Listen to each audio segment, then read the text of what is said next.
Hey everybody, welcome in. We're gonna get some must draft players for everybody today. We're each gonna pick one at each position. First, we're gonna start off with a little bit of news. We're gonna talk a little bit about Brandon Ayuk and his trade request, as well as Chris Olave being put on the non-football injury list for the start of camp. Brandon Ayuk, word is requested a trade. The negotiations have kind of fallen apart.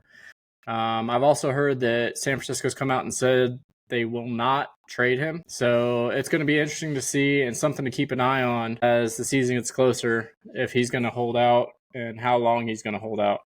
So have you heard anything different on this, Jonathan? No, I seen that he requested the trade, and I think it's just one of those negotiation tactics kind of thing. Yeah, unfortunately, he He's got doesn't no have a whole leverage lot of whatsoever. leverage right now. Yeah, So especially with them trying to make a push before they pretty much tear the team down. yeah, And they have to pay Purdy and everything. I don't think he gets traded. I don't I think don't there's think any so. way to trade him. I don't think so either. And it wouldn't be smart for him to sit out this year, Yeah, especially because it's the last year on his contract. yeah. If he does get traded, I mean, I don't have him anywhere, but if he would go to like Buffalo or something, I think he Uh, goes to the moon. I think Chargers, kind of maybe Jacksonville, but I don't really think um, Jacksonville. uh, and news today just came out. Chris Olave was put on the non-football injury list for a shoulder injury. Said he should be activated at some point during camp, but it's something to keep an eye on. If Olave is one of your guys and you're looking to draft him coming up in the draft season, how it progresses and how long he sits out. So that's just something to keep an eye on. There's not a whole lot of news out on it right now, but just keep your eyes on that one. We're going to get into our must draft players. We'll start with quarterbacks and work our way down.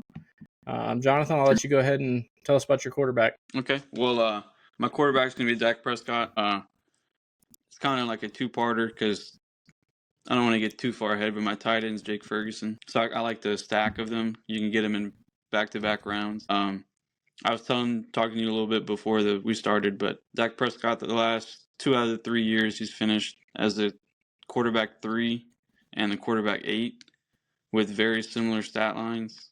Almost 600 passing attempts, about 4,500 passing yards, 37 and 36 touchdowns, 10 interceptions. Uh, he doesn't have like a lot of rushing yards, but it's like a pretty consistent flat line, a Yeah. decent amount of rushing yards, a few touchdowns every year. But I really like them. They have pretty much no run game. I know they brought Zeke back, but between him and like Rico Dowell and Deuce Vaughn and all those random guys, like I'm not super big on their run game. They also just lost Tyron Smith to the Mm-hmm. Jets in free agency. I think they're gonna have to pass a lot. I know they're already C- doing it, CD's but going to eat. yeah, I like because uh, he's going at he's a quarterback 8 and on 71st overall pick. So like that's pretty late. You can get all your running backs and wide receivers and whatever else, and then get your quarterback and tight end stack right there. And that's something I would like to do. Okay. Yeah, no, I like Dak. I'm more into getting those running quarterbacks just because I like their upside. Yeah, for sure. Which is where I'm going. I've talked about him a lot this year on our podcast. But my must draft player is Anthony Richardson. There's way too much value in the 5th round for him. He's going off the board.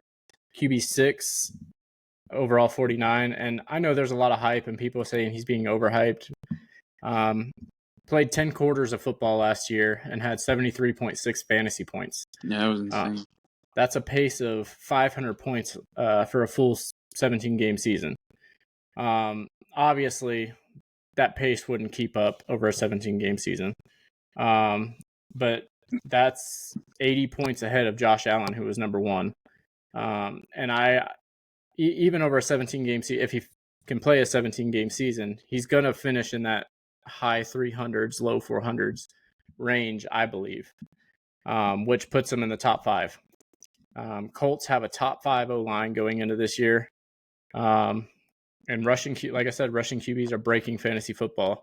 Over the last 3 years, there's been 12 QBs that have broken 500 yards, and they've averaged 21.8 points per game in fantasy. And a 17-game pace that puts them at about 370 points, which will give you a top 5 fantasy quarterback every year, barring injuries, obviously. Having JT in the backfield keeps defenses honest, so they can't just focus on Anthony Richardson. He has Michael Pittman's good, and he's got some half decent support receivers. Tight ends aren't really that great, but he's just a big body. Like, that's what worries me about drafting JT is, like, when you get down inside the 5, who's going to carry the ball? Yeah. You're going to give it, how many touchdowns is Anthony Richardson going to steal from JT?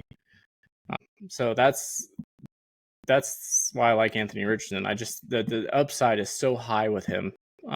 He can blow away the QB1 standings. Yeah, I really like the pick. Obviously, there's a huge caveat with injury, but you can't really say, or you can't draft someone or not draft someone based on injury. Yep.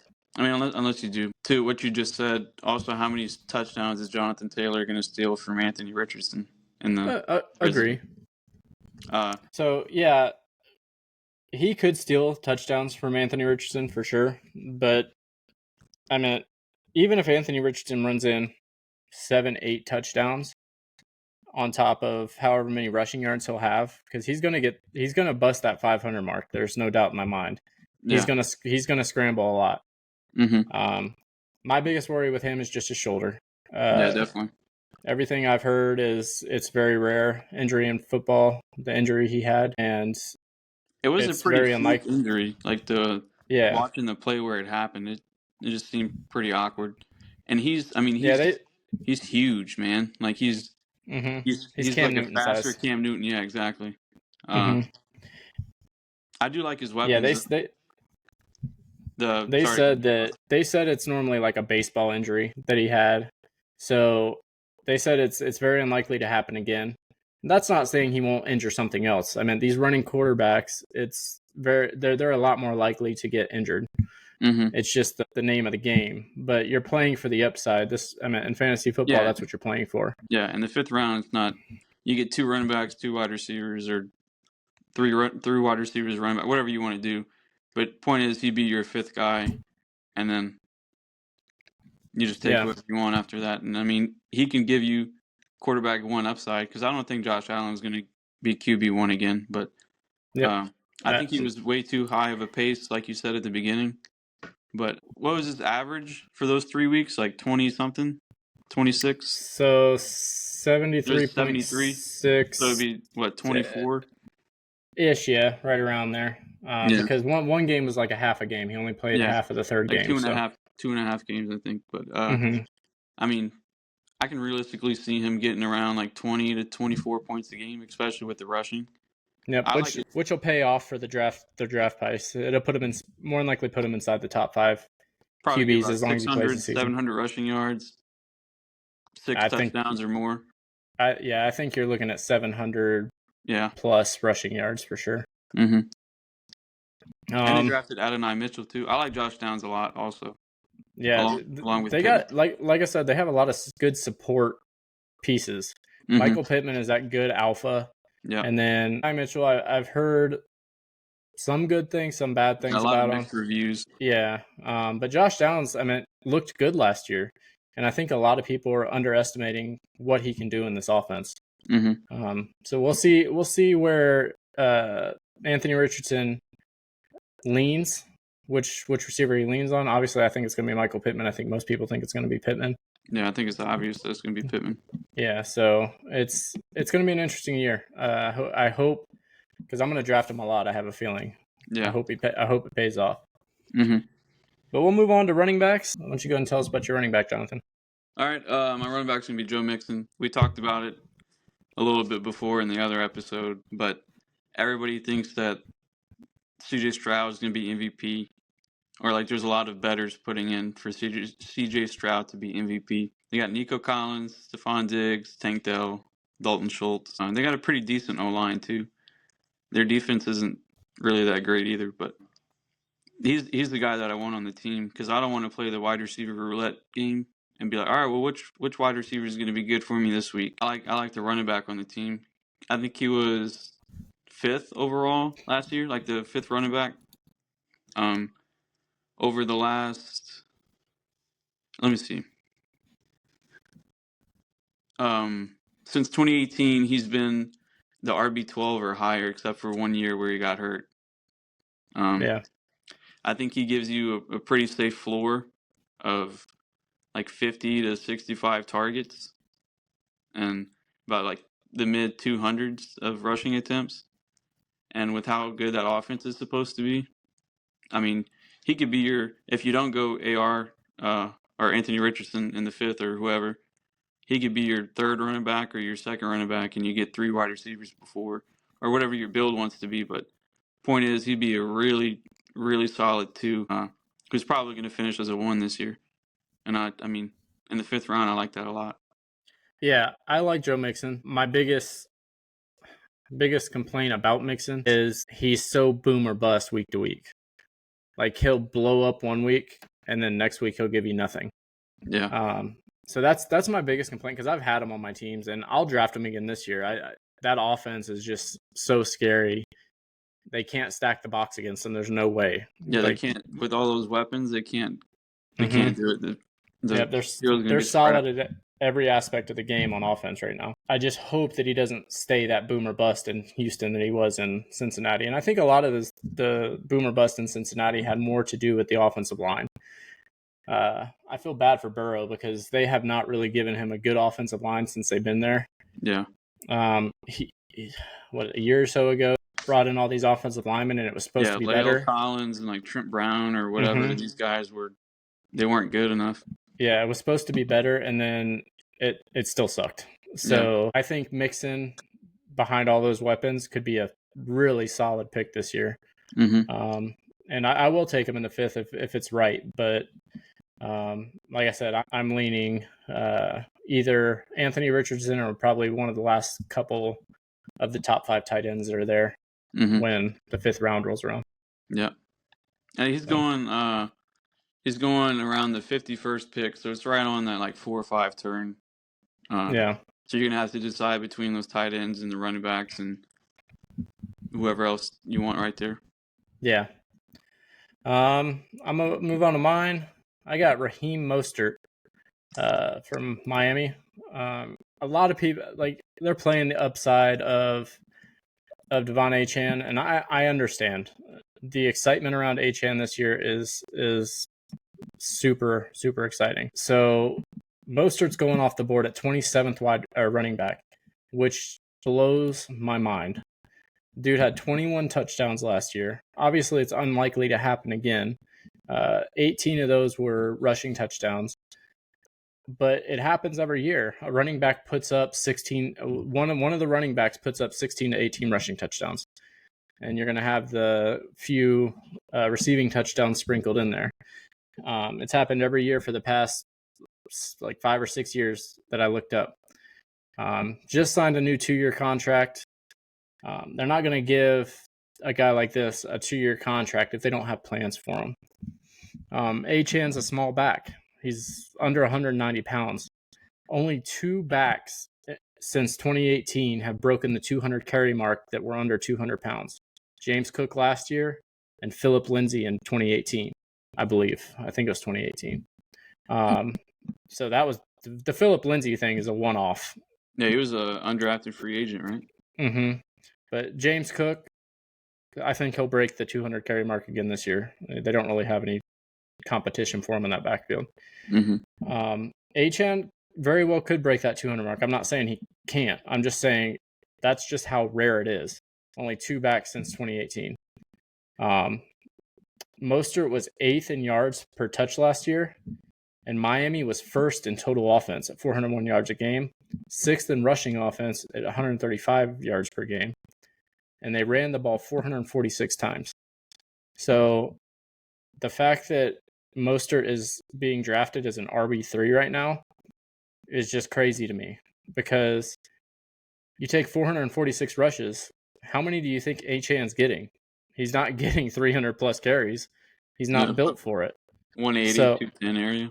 yeah, so Mostert, even if he loses 20 touches, he's still going to finish inside the top 24 because most of his touches are going to be high value touches. They're going to be those goal line touches. They're going to be, and the dude hasn't really lost a step. He's 32 years old, but he's still fast. And when he hits a hole, he's going to go. So I would not put Mostert back in that RB3 category. So give me the RB2 at least with RB1 upside as an RB3. I'll draft him every time in the location he's going at. He's going off the board. Do you have people that are going around him? I didn't really look at that too much. It's all going to depend on it all depends on build. Yeah. If I'm stacked at running back already, yeah, I'll probably pass on him because I'll probably need a receiver, or I'm probably at that tight end or quarterback drafting time frame. But if I go wide receiver heavy early, I'll take Mostert as my RB2 easily because I just feel like there's no way he doesn't finish there, and he very well could score 15 to 20 touchdowns again on the ground. It's all where the ball ends up. If they're inside the 5 a lot, Mostert's probably going to be the one getting the ball. Achane probably won't see. I think last year Achane saw 30% of his carries inside the 5. They like to use him in between like the 20s. Yeah. Yep. So I would definitely draft Mostert at his location easily if my build goes around that, because if there's way too much value there to pass up. I also seen that they're talking about putting Achane more in the slot as a receiver this year, which opens up the backfield a little bit for Mostert. Yeah, could for sure. I don't really know how I feel about it, just because last year was the only year that he's ever stayed healthy. I know I made the comment earlier about you can't really predict or consider injuries when drafting, but I think he's one of those guys that you really have to consider.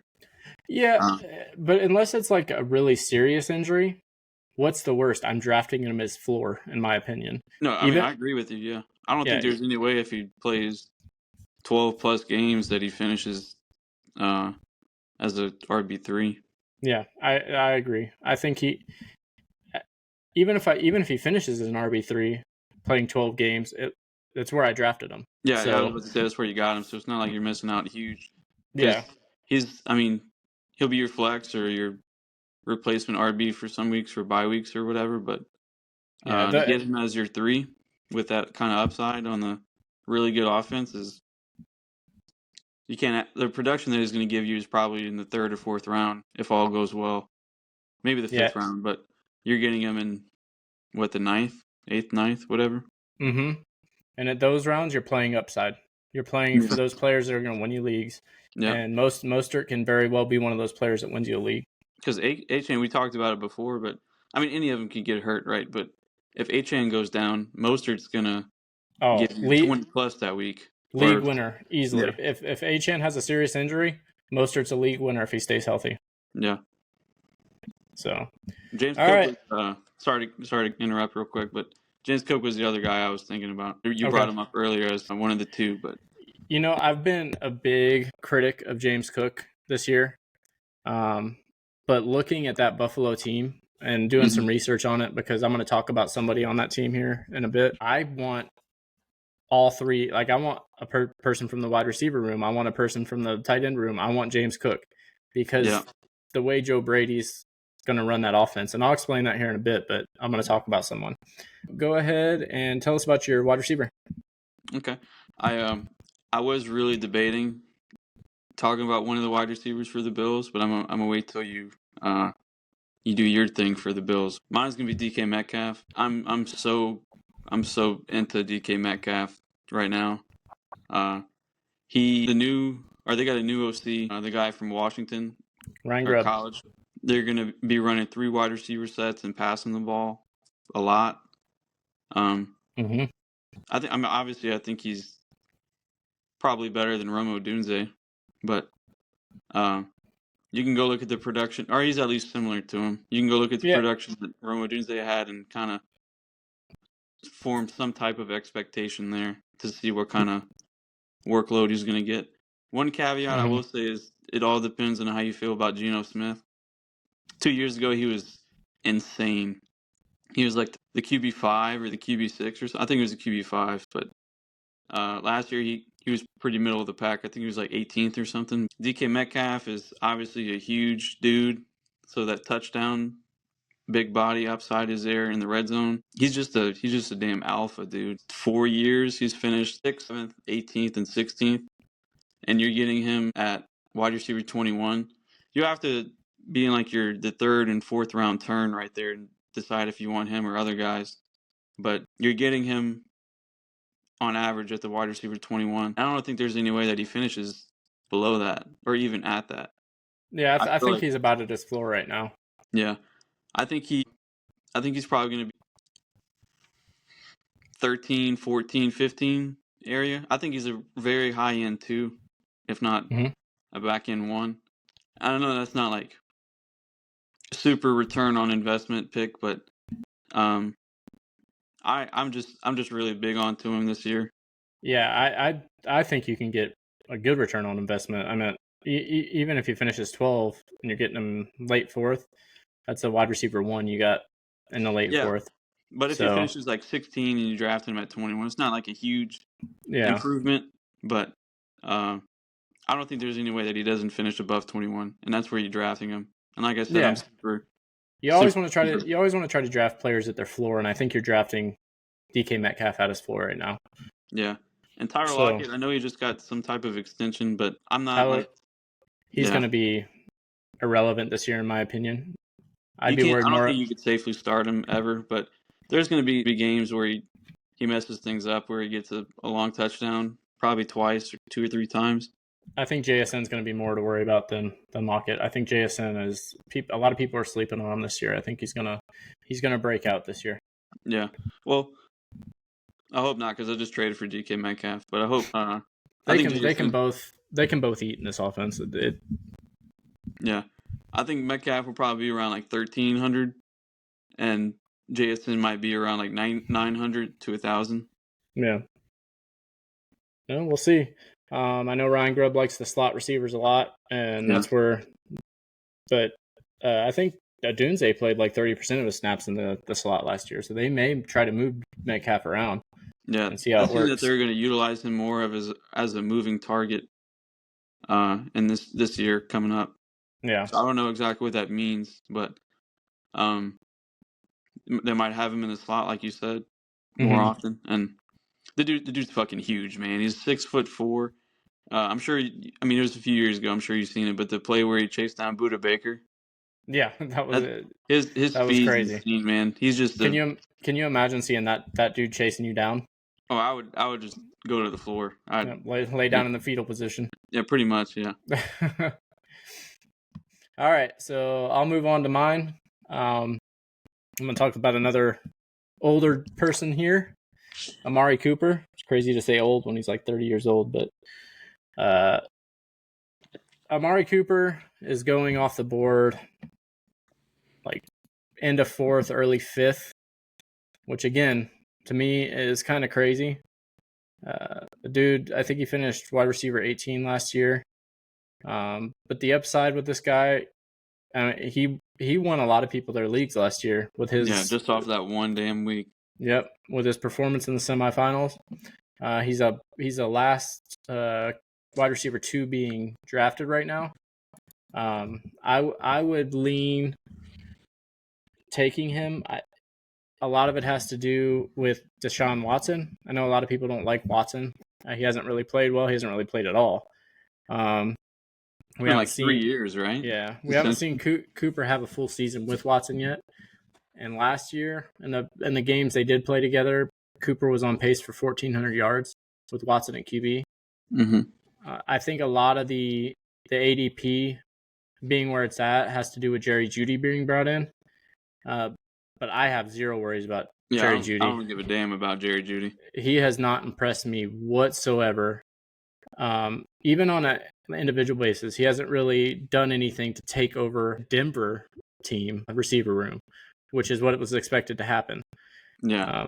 Who's better, And Cortland Smith or Cortland Sutton or Amari Cooper?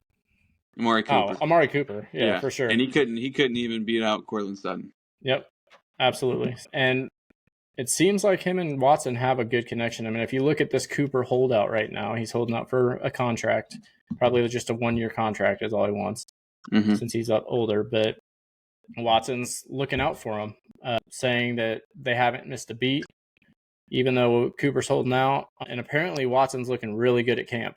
I know it's just camp talk, but They said that apparently, last week too. yeah, apparently he's looking really good. So we'll see how that plays out. But their connection's going to be there. They're going to he's the easy alpha in this offense. So I don't see anything changing this year, and I think he'll easily finish inside the top 20. I don't think you'll get as much value for him as you would for Raheem Mostert, my last pick, but you're still going to get value as a late RB2 or wide receiver 2. I think he's at least a mid wide receiver 2 at worst. So that's why I chose him. It's just the value on where he's being drafted at. Yeah, for me personally, I don't really want Cooper as my 2. If I could get him as my 3 or my 4, I'd be pretty happy. I just don't want him as my 2. He's like the definition of boomer bust to me. And I don't necessarily want him as my 2, like I said. I don't know what it's going to be like because Joe Flacco came in and David Njoku took off. Like he went to the moon. He was a tight end 1 from like week 8, I think, or week 9, whatever week Joe Flacco came in.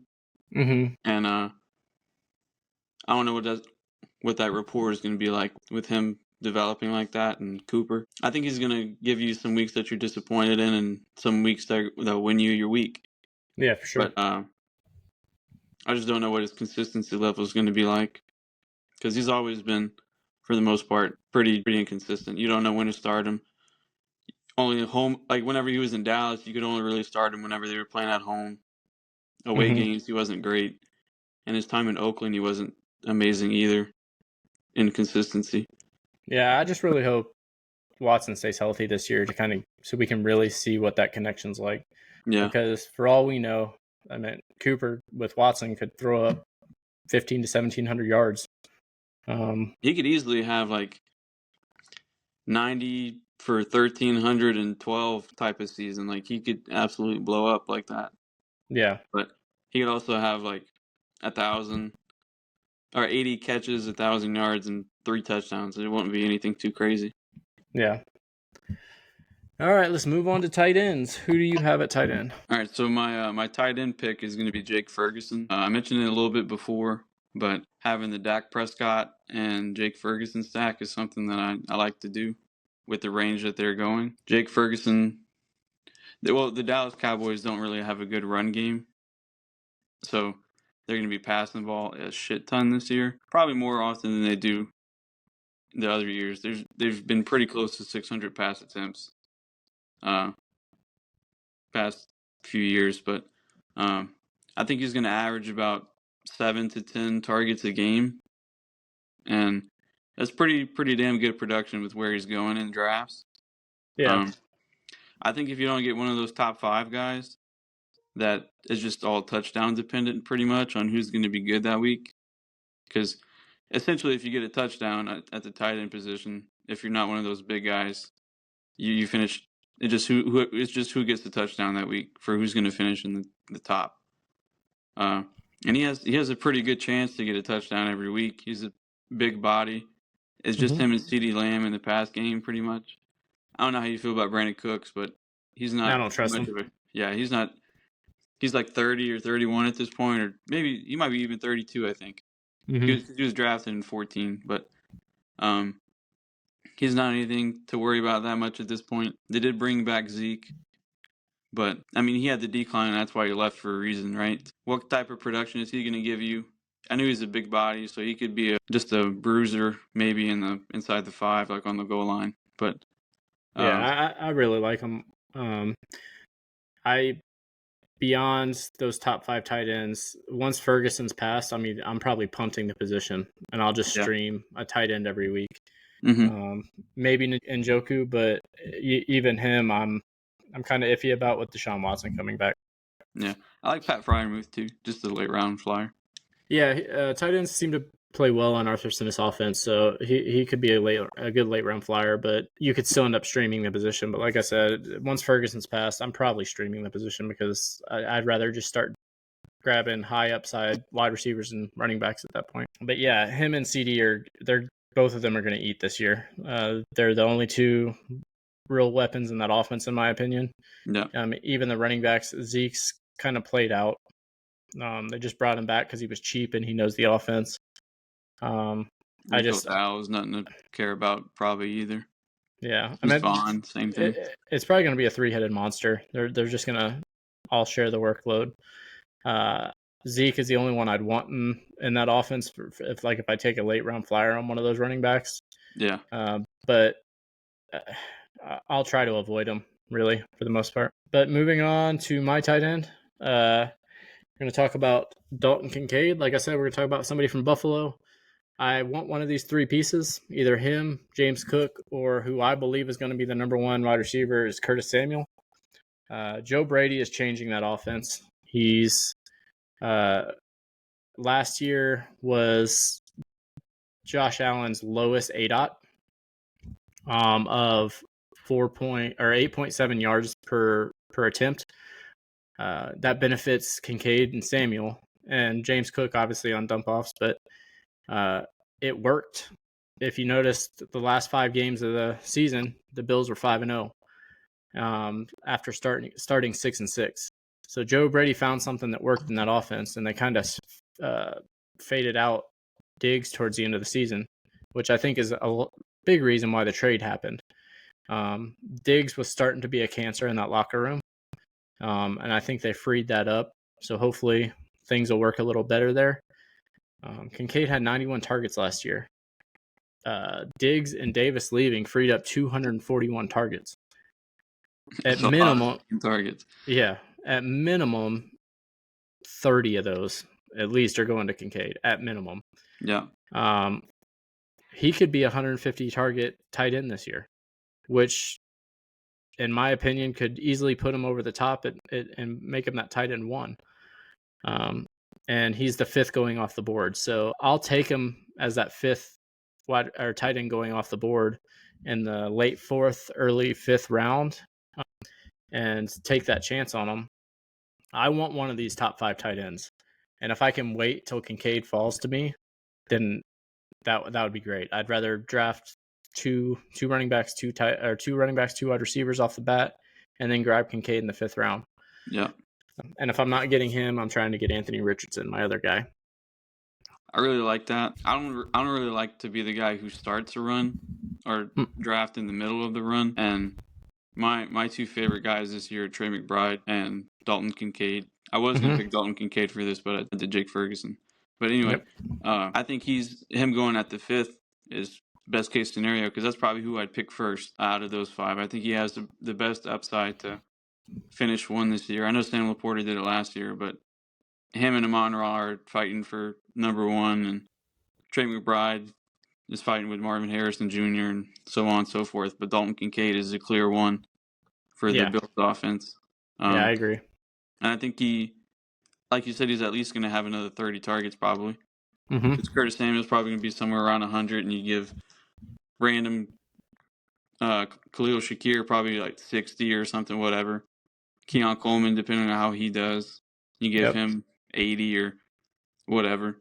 But Dalton Kincaid is by far the clear number 1 weapon for this team. And that's part of why I'm out on Josh Allen at the number 1 QB draft selection this year. I just don't think he has enough return, our ability to return on that pick. Yeah, I think it all depends. If he works well in this Joe Brady offense, I think he can still be the number 1. His rushing upside is what gives him that number 1 capability, because he's one of the very few quarterbacks who's got an arm that's somewhat accurate and can still run the football. Yeah. So he's got both aspects of it. I would say another one would be Kyler Murray. Kyler Murray's got a good arm. Yeah. And his rushing upside gives him that top 5 upside. But I believe Allen can still finish number 1. I have him ranked number 1 right now. Yeah. I was going to do Kyler Murray for my quarterback selection instead of Dak, but because they're pretty much going like within 2 or 3 picks of each other, so it's just personal preference on what you want. Yep. But like I said, I like to stack my tight ends or wide receiver if you can. But I'm not able to get Marvin Harrison Jr. or CeeDee Lamb most of the time. So Trey McBride goes in the 4th round, and Ferguson goes in like the 8th round. Yeah. So I know he's not going to be as good, but I'd rather draft Ferguson later and draft another wide receiver there instead of McBride. Yeah, for sure. Kyler Murray gives you that rushing upside too. All right, Jonathan. Well, we're gonna jump off here. Make sure you hit that share button down there. Or not share. Hit that subscribe button. Follow us. Also, look us up on Apple Podcasts. Look us up on Spotify. Most of the podcasting sites we're on. Give us a comment. Remember, we're still running a contest that if you subscribe to the page and give us a saying done, say whatever you want. I don't care, but we're giving away 3 helmets. 3 mini helmets. One signed by Hines Ward, one signed by Reggie Wayne, and one signed by Brian Dawkins. You can see there's a video on the YouTube channel that there's some pictures of those helmets. Once we hit those first 1,000 subscribers, I'll do a drawing, and 3 members will win one of those helmets. So get on there. Hit the share button too if you want. Yeah, for sure. Hit the share button. Spread the word. The faster we get to the 1,000 subscribers, the faster those helmets are given away. So show us some love, and we will catch you guys later.